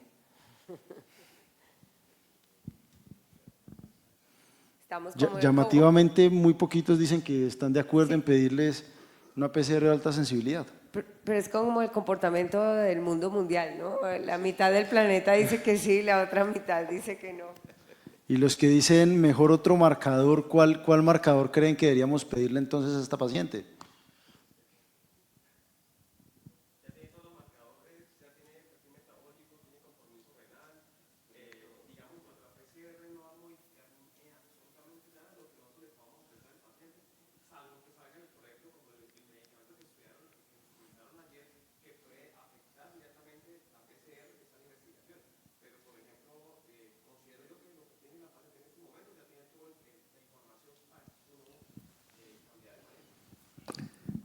Doctor. Sí, pues ya el daño está hecho. ¿Para qué vamos, digamos, de pronto vamos a encarecer, como tenemos el sistema de salud, pero algo importantísimo es pedirle un péptido arterial natriurético, BNP, un pro-BNP para estudiar esa disnea. Aunque la disnea que está presentando puede ser falla cardíaca con fracción de eyección preservada, también puede ser una enfermedad coronaria. Entonces, si la disnea no sabemos si ha aumentado últimamente, yo también le daría una troponina de alta sensibilidad para ver si no hay un evento agudo. No tenemos un electro, así que no podemos decir si hay cambios electrocardiográficos o no, pero entonces, digamos que para integrarlo en la parte cardiológica que me corresponde, yo lo haría esos dos biomarcadores. Doctor, ¿y creería que en esta paciente con este riesgo cardiovascular deberíamos adicionarle algún antiagregante? ¿Algún antiplaquetario? Ya tiene Tiene aspirina. Tiene aspirina, sí. Ajá. Sí, es terapia dual, monoterapia, Sí, pues monoterapia. no tenemos todavía evidencia de que haya enfermedad coronaria. Entonces, con la ácido acetilsalicílico tenemos.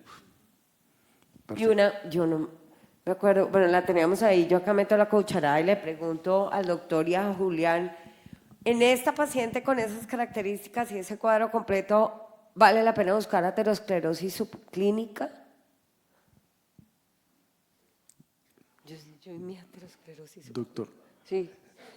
Esa es Al otra cardiólogo, al otra cardiólogo. pregunta. Esa es otra pregunta que tenemos aquí. No, a ti y a Por los dos supuesto. cardiólogos. Por supuesto que hay que estudiarla, por supuesto. Es que ya este paciente debe estar estudiado de esa parte hace tiempo porque tiene una diabetes de 10 años, ¿sí? Un LDL fuera de metas. Yo creo que es un paciente que hay que hacerle un estudio. Inicialmente podemos hacer un Doppler carotidio, podemos hacerle incluso más si tenemos una sospecha de enfermedad coronaria, hacerle un angiotac coronario o un score de calcio, por lo menos un score de calcio, pero de que tenemos que estudiarle enfermedad aterosclerótica, hay que hacerlo. Yo también estoy de acuerdo, este paciente debería ser estudiado, al menos pues el Doppler carotidio, o un índice tobillo-brazo, también hacer. Correcto, sí. La presencia del Corotac puede ser un poco más discutido y es, por eso traía esta pregunta también acá, que en el contexto clínico actual y por ejemplo hacerle mediciones de otros marcadores como la lipoproteína A y que nos den pues 53 creo que tenía la paciente, que si realmente serviría hacerle por ejemplo Corotac, un ecocardiograma estrés, el Doppler o no solicitar nada. Yo creo que estamos de acuerdo en que esta paciente necesita pues un poco más de estudios y estas dos podrían ser las alternativas no invasivas ideales en esta paciente.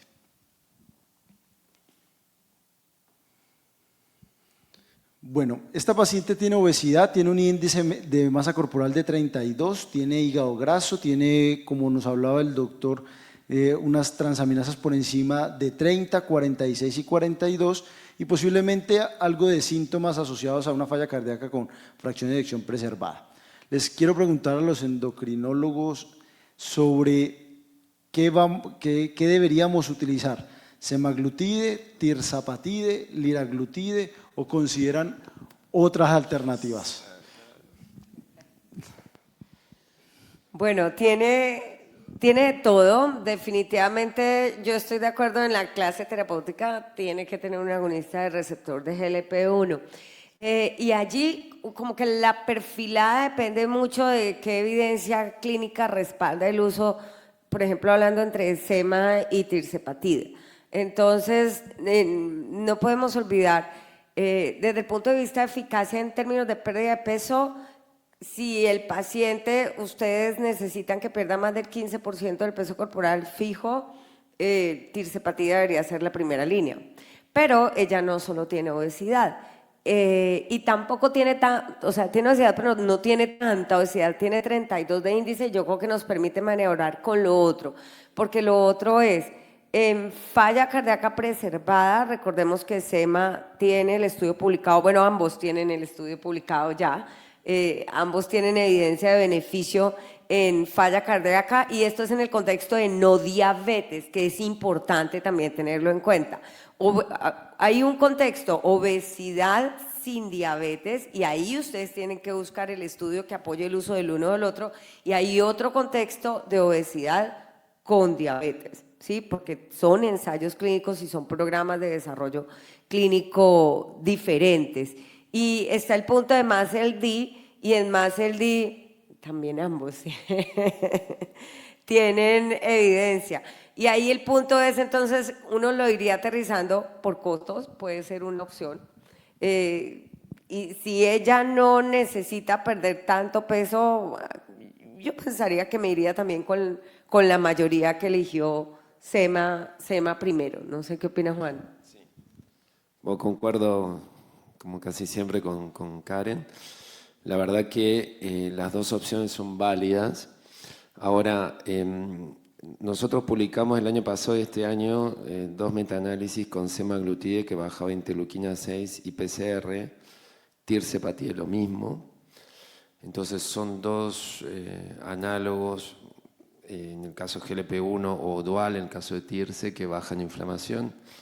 Del punto de vista lipídico, hay un poco más de evidencia con análogos de GLP-1, pero el tirzepatide también baja triglicéridos, baja ApoB.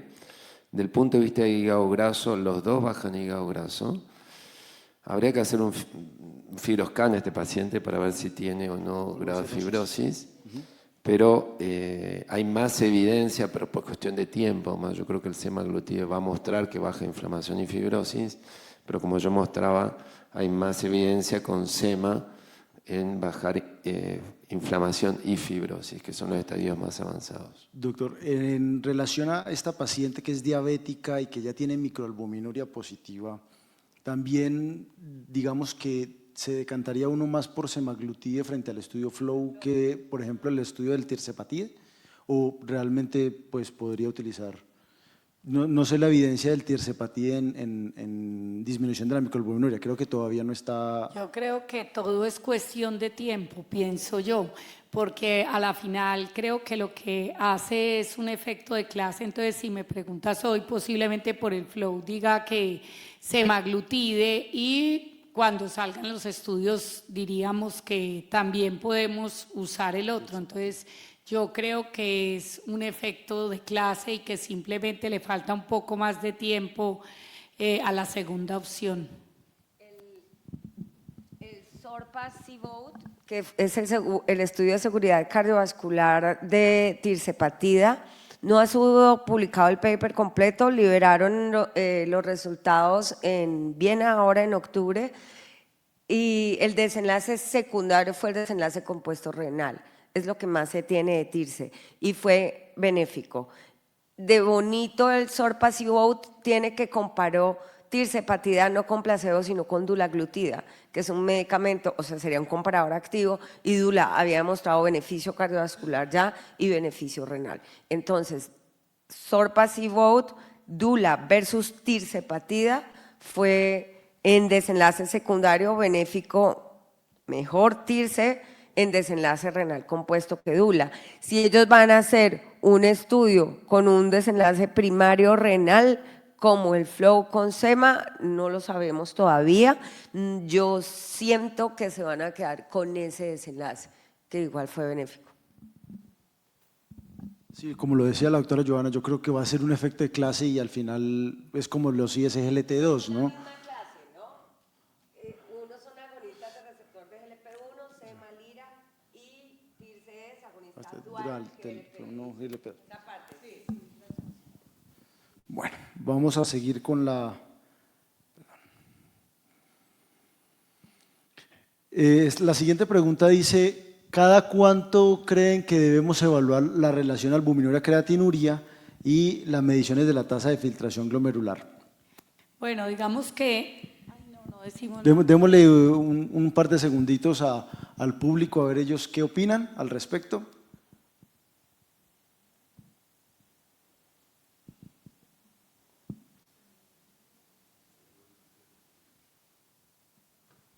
Bueno, la mayoría dice que debemos evaluar,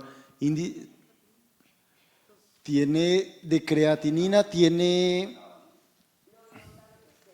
una albuminuria de 515 y una tasa de filtración de 39 mililitros minuto. Bueno, digamos que lo primero que yo quisiera decir es que, pues gracias a Dios se lo piden, a mí aún me llegan todavía muchos pacientes diabéticos cuyo motivo de consulta pareciera que de pronto a todo el mundo le impresiona un poco más los estadios tardíos, la creatinina alta, que la microalbuminuria o el grado de proteinuria.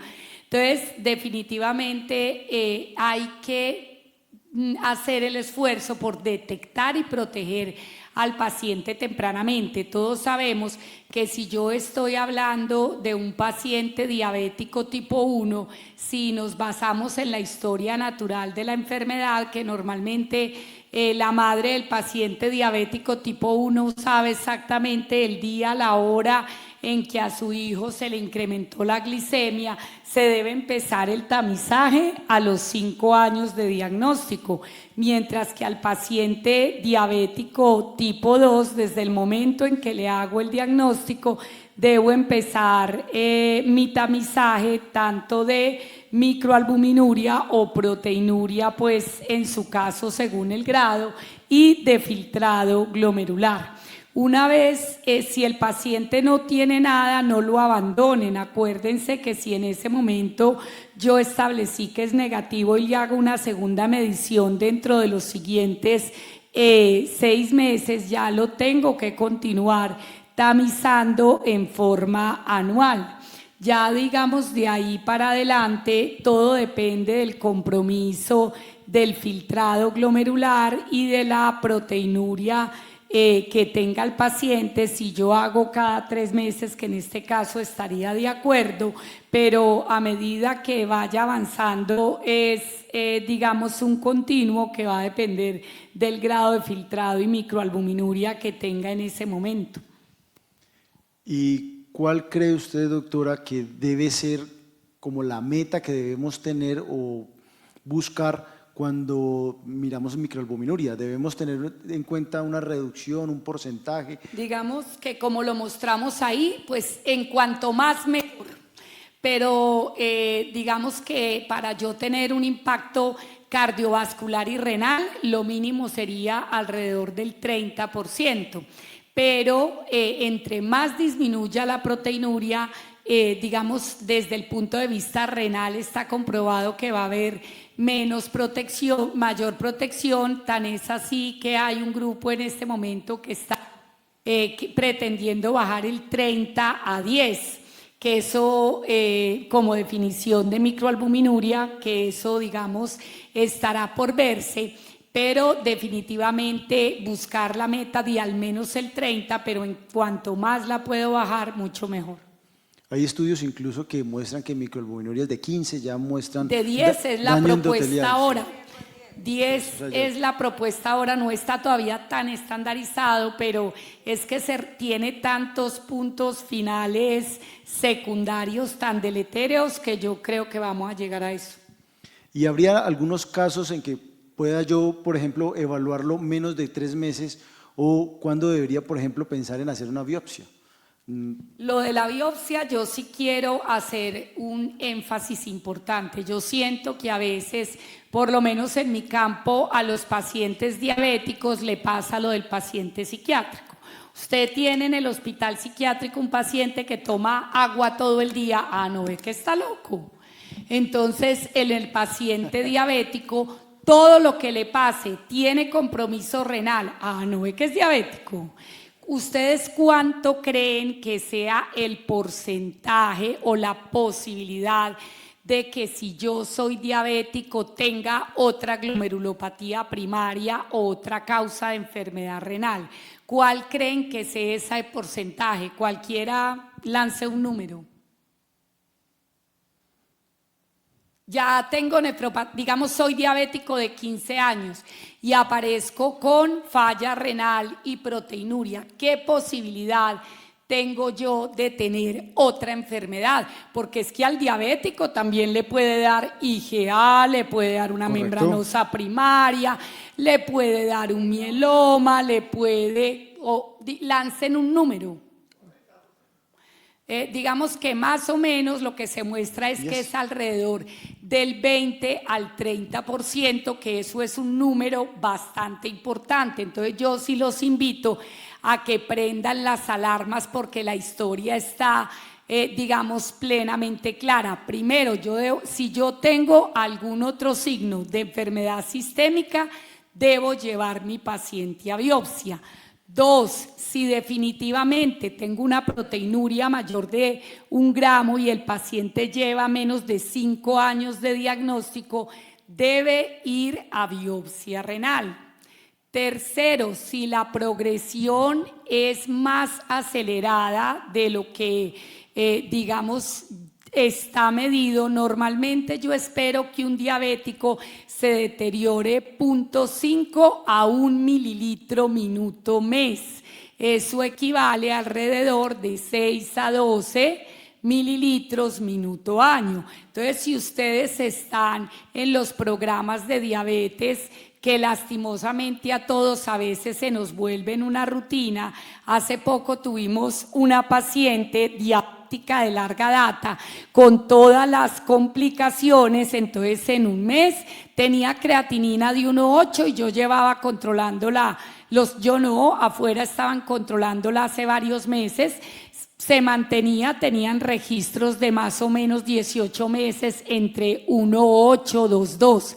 De pronto empieza 2,8, la citan a los 3 meses, 3,2, venga en otros 3 meses porque pues se le está deteriorando mucho el riñón con una hemoglobina glicada alrededor de 7, llega a 4, no señor, mandaron el paciente para realización de fístula arteriovenosa. Si ustedes hacen la cuenta, en 6 meses había perdido el 50% casi de la función renal y es un paciente que por la rutina nunca nos detenemos a verlo y tiene una clara indicación de biopsia renal. De pronto alguien le había pedido un calcio, tenía 18, pasó desapercibido y la paciente la hospitalizamos, le hicimos una biopsia, lastimosamente tenía un mieloma muy agresivo y se murió. Entonces, pues básicamente, y es un colega de nosotros, o seguro que puede ser yo mañana, sino que a veces puede que lo sepamos, pero el afán de la rutina no nos permite pensar más allá. Tercero, si yo tengo un sedimento activo, la nefropatía diabética por definición es una enfermedad no inflamatoria, entonces por eso el sedimento, el parcial de orina es la biopsia renal del pobre, como le digo yo. Entonces si usted ve un sedimento lleno de cilindros hemáticos, lleno de hematíes, la posibilidad de que todo sea nefropatía diabética va cayendo, y si ustedes tienen la duda por inicio precoz, por progresión, por otros hallazgos de enfermedad sistémica, métanle la aguja al paciente que tenía una nefropatía diabética. ¿Y qué pasa? Pues biopsia una nefropatía diabética, nada va a pasar, el paciente sigue su tratamiento. Pero de pronto, si el paciente tiene otra cosa, puedo hacer algo por salvarle los riñones. Entonces creo que eso es vital tenerlo claro. No todo lo del diabético es por diabetes. Hay una cosa en la progresión, Joana, también es con esa progresión acelerada de albuminuria. Yo me he pescado y en adultos mayores, un par de IgAs, un par de mielomas, en esos pacientes que uno conoce de larga data, que uno sabe que han estado bien controlados siempre, con albuminurias negativas o en A2, y en el chequeo de rutina sale la albuminuria ya en A3 y uno dice, pero ¿de dónde? ¿Por qué esta abuela, este abuelo con esta albuminuria? Y se la repito y otra vez, o sea, vayas al nefrólogo y ahí, mieloma, IgA. Entonces, porque a veces en eso la creatinina no sube tan rápido, sí, pero la albuminuria sí avanza mucho, y si uno no la mide, como decía Joana al comienzo, si uno no la mide es increíble. Cuenta de alto costo 2023, que son los últimos datos que tenemos, pacientes que viven con hipertensión y que viven con diabetes, solo el 6,2% le medimos una albuminuria. O sea, no se nos puede seguir pasando hacer albuminuria en estos pacientes. Bueno, muchas gracias. Una última pregunta quizás para responder otra de las que han hecho de forma virtual. Pues tenemos actualmente en el síndrome cardiometabólico unas estrategias como la utilización de los análogos de GLP-1, los ISGLT2, la finerenona como antagonista mineralocorticoide no esteroideo, pero ¿cómo hacemos y cómo incluimos todo esto en el paciente? ¿Cómo lo vamos a hacer en terapia secuencial, aproximación acelerada? ¿Cada cuánto lo seguimos y cada cuánto adicionamos un medicamento? ¿O no esperamos a que salga de la hospitalización y le iniciamos todo? ¿Cómo creen ustedes que deberíamos hacer esto? Si me permitís, digamos, estamos en el mundo de la biterapia, primer punto. Tanto para hipertensión y diabetes, tanto para lípidos y diabetes, y para glucemia y diabetes. Entonces, sobre todo en un paciente joven, digamos, el sistema escalonado deberíamos dejarlo de usar. Entonces, para lípidos, terapia dual, inhibición de síntesis con estatinas, inhibición de colesterol como ezetimibe. Para hipertensión lo mismo, biterapia ha demostrado más eficacia que la monoterapia. Y por el estudio Verify en diabetes, los antidiabéticos, la biterapia es más eficaz que la monoterapia. De entrada. No sé si comparten la misma visión, pero de entrada. No sé, o sea, es casi de otro siglo prácticamente. Perdón el comentario. No sé si usted tiene. Yo creo que todo paciente que ya ha estamos hablando del paciente que tenemos enfrente, que vamos a esperar. Yo creo que hay que atacarlo fuertemente, tanto en la parte renal como en la parte diabética, como en la parte hipertensiva, cambiar el antihipertensivo, ponerlo dual, y yo le cambiaría el ARA por irbesartán, no sé qué opina la doctora. Definitivamente tiene que tener EMPA o dapaglifosina. Pues un diabético todavía tiene hemoglobina glicada por encima de 7 y siendo ya afección renal, pues está disneico, seguro que va a tener un problema cardíaco. La terapia también, como decía el doctor, lipídica tiene que ser dual, totalmente, o sea, ¿para qué esperar más tiempo? Y para utilizar los otros medicamentos, el betabloqueador, de pronto pinolactona o algunos de sus componentes, de estos componentes, me esperaría más un diagnóstico preciso, ¿no? Porque en la parte cardíaca me falta todavía de determinar qué es lo que está produciendo la disnea, porque de pronto la disnea sea isquémica y en este caso ya voy a tomar otro rumbo, porque si me da un ProBNP ya elevado o un BNP elevado, ya entonces ya sí tengo que tomar estos dos medicamentos nuevos que están utilizándose en falla cardíaca con función preservada, y ya sea finerenone o DAPA o empaglifosina. Entonces ya hay datos precisos que deben ser iniciados. Yo no sé qué piensan ustedes como endocrinólogos, pero estos pacientes diabéticos desde un principio deben tener estos medicamentos, porque Sí. sobre todo la EMPA y la DAPA. Y miren que con el Confidence, uno ahorita, digamos que las gráficas que yo les mostré al final, a veces algunas guías decían que espere más o menos 3 meses, ahí vuélvale y mide si hay persistencia de microalbuminuria, si no inicie un segundo medicamento, pero por ejemplo en los pacientes de alto riesgo, yo creo que el Confidence ya le da a uno cierta autoridad para saber que debe empezar terapia combinada para reducir tanto mortalidad cardiovascular como progresión a enfermedad renal. Pero ni siquiera en el alto riesgo, porque incluso ese estudio que tú mostraste es un subanálisis del Confidence y estratifica a los pacientes por riesgo de progresión de enfermedad renal, los de bajo riesgo, los de medio riesgo y los de riesgo alto. Y ahí se mostró como en los 3 escenarios el inicio de terapia simultánea combinada ofrece más beneficio. Entonces, definitivamente terapia secuencial no. Los estudios lo que muestran es que en el mejor de los casos, si uno tiene terapia secuencial, uno se demora 18 meses, o sea, año y medio mínimo, poniendo una cosa, funcionó, subámosle, funcionó, pongámosle otra. 18 meses y en 18 meses un paciente que pierda mucho se ha tirado 10 mililitros minuto de tasa de filtrado. Entonces, lo más aterrizado es identifique el paciente. Quizás uno podría ser más consciente, pero se beneficia igual en ese paciente de riesgo bajo de progresión de a enfermedad renal terminal. Pero si usted tiene un paciente con riesgo medio o alto, ubicado en el mapa de calor de Cadigo, de amarillo para arriba, sin ninguna duda, uno tiene que empezarle, en el peor de los casos, 2 y por tarde en 6 meses, amparle los otros 2, por tarde. Un concepto práctico. toda terapia para el cardio-reno-hepatometabolismo hay que verlo con una visión dicotómica o cartesiana. ¿Qué quiere decir esto? ¿Baja mortalidad cardio-reno-hepatometabólica o no? Y a partir de eso se decide, este paciente tiene metformina y sitagliptina. Para nada.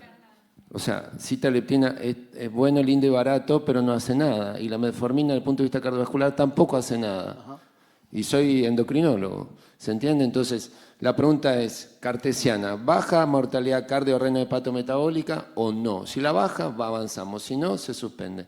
En un mundo ideal. Ahora, si no tiene acceso, bueno, uno va viendo lo que puede de acuerdo al sistema de salud.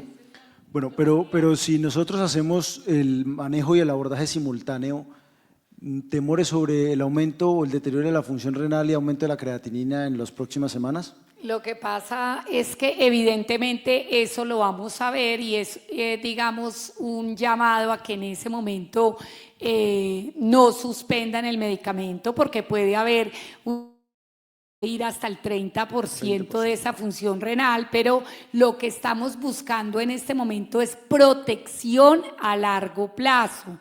Entonces luego lo que uno observa es que la creatinina se estabiliza, el filtrado se estabiliza y logro una mayor protección tanto cardiovascular y renal de mi paciente a largo plazo, que finalmente es lo que estoy buscando. De acuerdo, no asustarse con esas elevaciones que al final van a tener más beneficio. ¿Tenemos una pregunta en el público?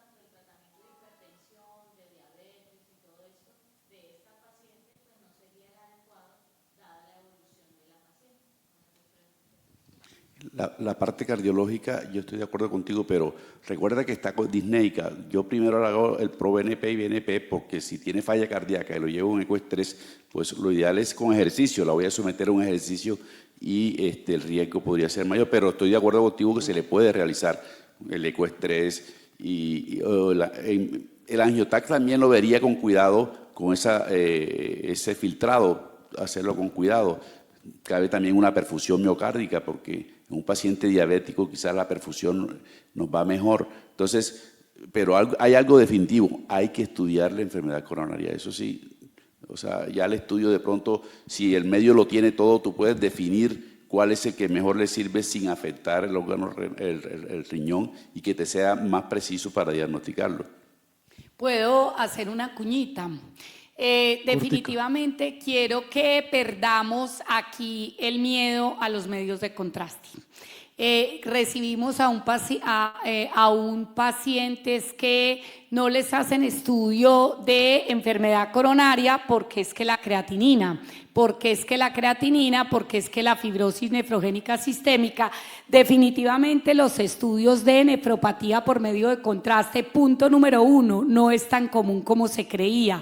2, los medios de contraste estamos en el año 2025, no son los que se usaban en el año 1995, por lo tanto las osmolaridades son completamente diferentes y con los medios de contraste actuales, por ejemplo, nosotros en nuestro servicio a nadie dejamos de ofrecerle la posibilidad de un estudio coronario o de un TAC para estudio de malignidad por alteración de la función renal.